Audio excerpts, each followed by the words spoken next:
Hi guys, welcome back. Thank you so much for being here. So greatly appreciated. Truly, truly is. Before we start, let me give you my usual disclaimer that this video is for educational purposes only. Please do not take what I say as fact. Please always do your own research and come to your own conclusions. Next, if you have not liked, subscribed, or commented yet, please consider doing so. It would mean so much to me. It truly, truly would. Just remember to keep it classy in the comment section down below. And with that, let's get started.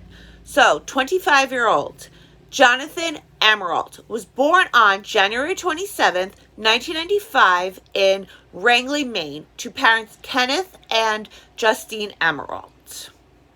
He graduated from Milford High School in 2013, where he was captain of the indoor and outdoor track and cross-country teams.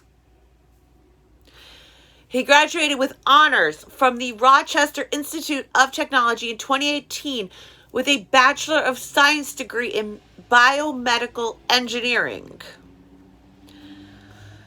Oh my God.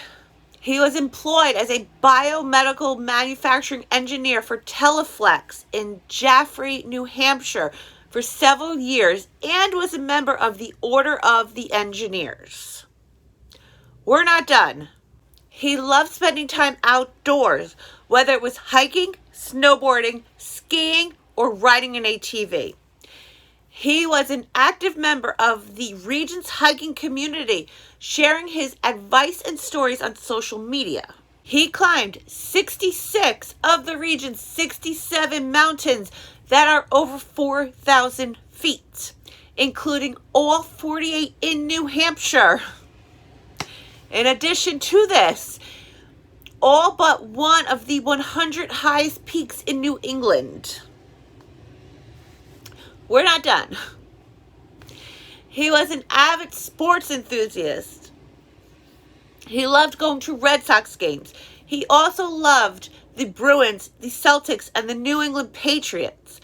During high school, he would volunteer at the Boys and Girls Club and was twice awarded the White House Youth Volunteer of the Year. Once by President Bush, once by President Obama. Is there anything this kid does not do? Wow. One of Jonathon Amerault's co-workers at Teleflex was a woman named Brittney Barron. She worked on the floor as a machine operator. Brittney and Jonathon had very recently begun a romantic relationship through social media and texting, with brief meetups after work. Brittney was unhappily married at the time to Armando Barron. The two met in New Mexico when they were just kids, when Armando's mother took Brittney in. They'd been together since they were teenagers, and she was the mother of his 3 children. They were so young when they got married that Armando's mom actually had to sign paperwork to allow the marriage to happen.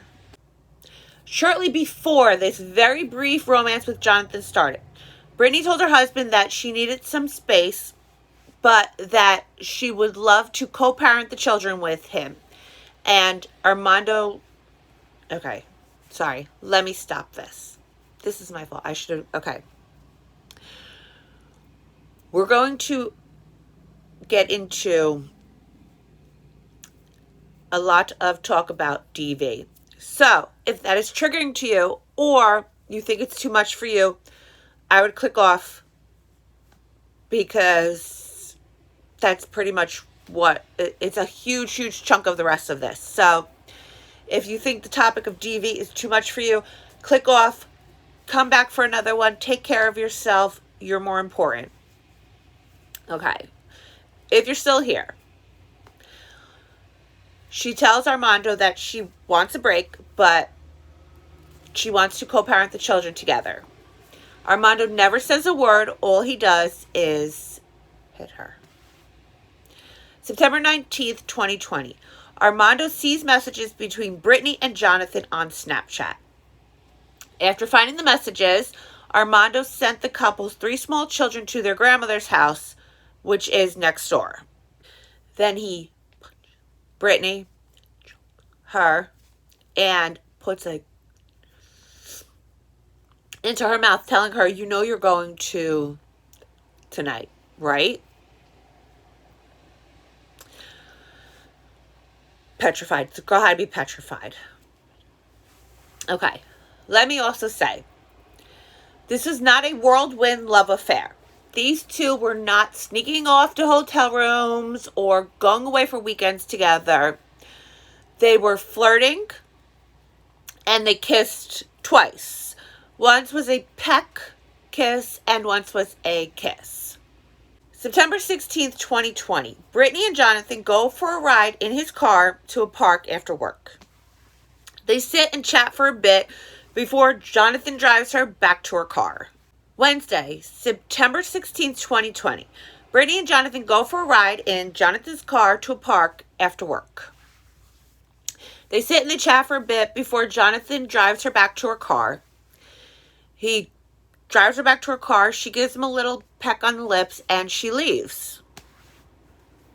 Armando goes on to tell Brittney that he isn't going to do anything to her in the house because he doesn't want his children to come home and see blood, I guess. So he forces her into the passenger seat of the car. As Armando's driving the car, he's asking Brittney questions about Jonathon. And every time he gets an answer that he doesn't like, he would Brittney in the face. After driving for about 20 minutes, they ended up in a pitch black park. While in the park, her husband was repeatedly her while reading her social media messages. She had a broken nose and blood all over her. Armando then used Brittney's phone to lure Jonathon to the park. Jonathon shows up at the park at about 11:40 p.m. When he pulls into the park, Armando ambushes him with He pulls Jonathon out of the car and he begins hitting him, kicking him, and stomping his head into the ground. Armando stomped on Jonathon's face so badly that impressions from his shoe were still visible at Jonathon's autopsy 5 days later. Armando then tells Brittney to him, but she couldn't do it. So he told her to stand on his neck, which she did until he jerked his head away. He told her to cut his wrist, but she doesn't cut deep. When none of this works, Armando forces Jonathon into his car, and he forces Brittney to get into the driver's seat. Armando walks around. He gets into the car on the passenger side. Armando gets into the car and he holds up. Jonathon says to him, "I thought you were going to let me live." To which Armando turns around and he responds, "I guess that makes us both liars." He then fires 3 shots into Jonathon. And he was alive and conscious for at least the first 2. One of the bullets enters through his leg and goes up into his hip. The other bullet enters through his arm, and Jonathon has his hands up like defensive wounds. The other bullet enters through his arm while Jonathan's trying to cover his face and enters into the side of his head. And then the final one goes directly into his brain. After Jonathon was gone, Armando made Brittney drive Jonathan's car 200 miles away with his body still in it, into one of the most remote areas in New Hampshire called Atkinson's Gilmanton Grant, while he followed behind her in their Jeep. He handed Brittney her cell phone, and he made her talk to him for the next 4 hours while she drove Jonathan's car, and he followed. While on the drive, Armando smashes Jonathan's cell phone and he throws it out the window somewhere in Maine. On the way, Armando tells Brittney that he needs to stop at a store for some supplies, okay? Shovels, tarps, cleaners, gloves, lighter fluid, etc. He tells Brittney to drive to a nearby location and wait, with Jonathon still in the car. All right, this is where this Is she innocent? Is she innocent? Is she guilty? Thing is going to come into play, okay? And I really want to know what you guys are thinking, and then I'll tell you what I think. When Brittney is asked why she didn't drive away, she said because she was terrified that her husband would find her and kill her. On the way up to the camping site, they run into bear hunters who had a camping site nearby. When they see the two cars driving up, they become frustrated and angry because people are hunting in their sights. When they finally arrive at their spot, Armando sets up the tent. He then makes Brittney cut off Jonathon's while he watches. He tells her that she must do this in case his body is found. He doesn't want them to be able to identify him through dental records. He then orders Brittney to wrap Jonathon in a tarp and drag him away from the car while he leaves to go buy food and another shovel. Monday, September 21st, Armando rams Jonathon's car into brush and trees before leaving Brittney in the woods with a list of tasks that she needs to complete, including wiping down the car and burning clothes, while he leaves to go back into town, leaving her with a gun for protection. He tells her that she needs to have Jonathon's body buried by Tuesday afternoon. Then he tells her that he's going to bring her girls to see her on Friday so she can give them a hug and a kiss. But she needs to understand that she is not going to be going home with them.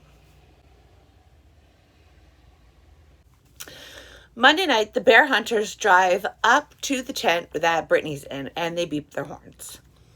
Brittney emerges from the tent. First, she believes that it's Armando.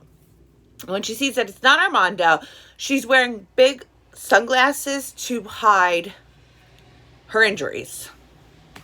She once again didn't ask for help.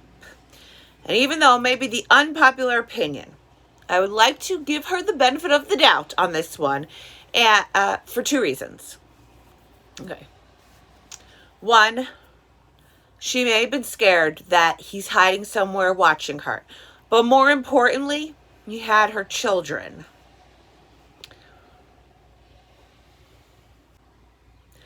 Tuesday, September 22nd, the bear hunters drive into town and report the unlawful camping to Fish and Game. 2 Fish and Game officers respond to the call. When the officers arrive, Brittney is carrying out her orders and getting rid of Jonathon's body. When she emerges from the woods, the officers didn't know what she was doing, but they clearly saw the injuries on her face. When they ask her what happened, she tells them that she had gotten into a fight with a girlfriend. She never mentions that her husband had done any of this to her.